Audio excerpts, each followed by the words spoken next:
প্রতিবারই ঝড় জলোচ্ছ্বাসের সামনে বুক চিতিয়ে দাঁড়িয়ে যায় বাংলাদেশের ফুসফুস খ্যাত সুন্দরবন। এবারও ঘূর্ণিঝড় রিমালের তাণ্ডবের সামনে ঢাল হয়ে দাঁড়িয়ে উপকূলীয় অঞ্চলসহ গোটা দেশকে বড় রকম ক্ষতির হাত থেকে রক্ষা করেছে সুন্দরবন। বিস্তারিত ইমতিয়াজ আলমের রিপোর্টে।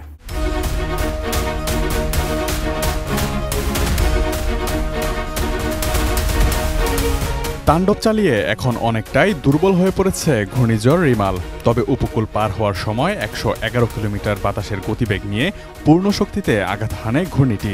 এই গতিবেগের ঝড়ে যথেষ্টই ক্ষয়ক্ষতির আশঙ্কা ছিল, কিন্তু এবারও রিমালের সামনে সুন্দরবন ঢাল হয়ে দাঁড়ানোয় ক্ষয়ক্ষতি ও প্রাণহানি অনেকাংশেই কম হয়েছে। স্থানীয় আবহাওয়া অফিস সূত্রে জানা গেছে, রোববার রাতে সাতক্ষীরা উপকূলে ব্যাপক তাণ্ডব চালিয়েছে প্রবল এই ঘূর্ণিঝড়টি। মধ্যরাতে এখানে বাতাসের সর্বোচ্চ গতিবেগ ছিল ঘন্টায় ৭২ কিলোমিটার। তবে উপকূল পার হতে এটি ৫ থেকে ৬ ঘন্টা সময় নিয়েছে। এ সময় বাতাসের সর্বোচ্চ গতিবেগ রেকর্ড করা হয় ১১১ কিলোমিটার। মাঝরাতে উপকূল জুড়ে ব্যাপক তাণ্ডব চালিয়েছে ঘূর্ণিঝড় রিমাল। ঝড়ের কবলে অনেক গাছপালা উপড়ে গেছে, জোয়ারে ভেসে গেছে মাছের ঘের। তবে বড় কোনো ক্ষতি থেকে বাঁচিয়ে দিয়েছে সুন্দরবন। বিশেষ করে ঝড়ের সময় বাতাসের গতিবেগ অনেকটাই কমিয়ে এনেছে সুন্দরবন। ২০০৯ সালে ১২০ কিলোমিটার গতির ঘূর্ণিঝড় আইলা ও ২০০৭ সালে ২৬০ কিলোমিটার গতির ভয়াবহ ঘূর্ণিঝড় সিডরের তাণ্ডবেও বুক পেতে দিয়েছিল এই সুন্দরবন।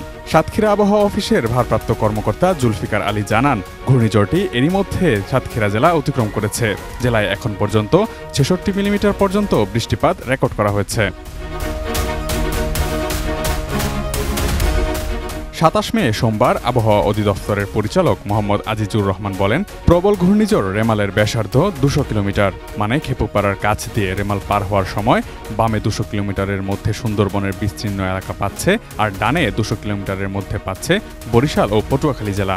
সেক্ষেত্রে খেপুপাড়ার পাশ দিয়ে অতিক্রমকালে সুন্দরবনের উপর দিয়েও এর প্রভাব পড়ছে, যা বরিশাল পটুয়াখালীতেও রয়েছে। ২০০৯ সালের মে মাসে ঘূর্ণিঝড় আইলা এবং ২০০৭ সালের নভেম্বরে ঘূর্ণিঝড় সিডরও স্থলভাগে উঠে এসেছিল সুন্দরবনের উপকূল দিয়ে। এর মধ্যে আইলায় বাতাসের গতি ছিল ঘন্টায় ১২০ কিলোমিটার, আর সিডরের শক্তি ছিল তার দ্বিগুণেরও বেশি, ঘন্টায় ২৬০ কিলোমিটার। ২০০৭ সালের ১৫ই নভেম্বর বাংলাদেশের সুন্দরবন সংলগ্ন উপকূলীয় এলাকায় সিডরের আঘাতে মৃত্যু হয় প্রায় ৩৫০০ মানুষের, কিন্তু আরও বহু মানুষ বেঁচে যায় সুন্দরবনের কারণে। এই ম্যানগ্রোভ বনাঞ্চল ভয়াবহভাবে তখন ক্ষতিগ্রস্ত হয়। সেই ঝড়ে ভেঙে পড়ে বনের হাজার হাজার গাছপালা, প্রাণ যায় অনেক বন্যপ্রাণীরও। প্রতিবার দুর্যোগের সময় যে সুন্দরবন মানুষের ঢাল হয়ে দাঁড়ায়, সেই সুন্দরবন কতটা ভালো আছে বিশেষজ্ঞরা বলছেন, এখানে নাগরিক ও রাষ্ট্রের দায় রয়েছে অনেক।